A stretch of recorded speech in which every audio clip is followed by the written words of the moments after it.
Ble bynnag ydych chi ar hyn o bryd, rhaid i bob myfyriwr gael ei gynnwys yn y cyfrifiad, gan ei fod yn helpu i wneud penderfyniadau sy'n effeithio ar fywyd myfyrwyr, gan gynnwys yr amgylchedd, gofal iechyd, trafnidiaeth a chwaraeon a hamdden.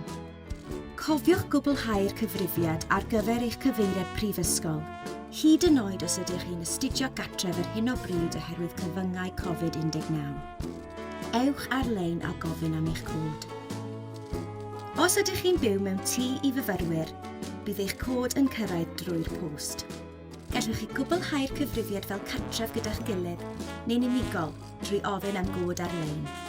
Os ydych chi'n byw mewn neuadd breswyl, bydd rheolwr eich neuadd yn rhoi llythyr i chi a fydd yn cynnwys eich cod. Os ydych chi'n byw gyda'ch rhieni neu warcheidwaid yn barhaol, rhaid i chi gael eich cynnwys yn y cyfrifiad ar gyfer eich cyfeiriad cartref. Nid oes angen i chi gwblhau'r cyfrifiad ychwanegol eich hun.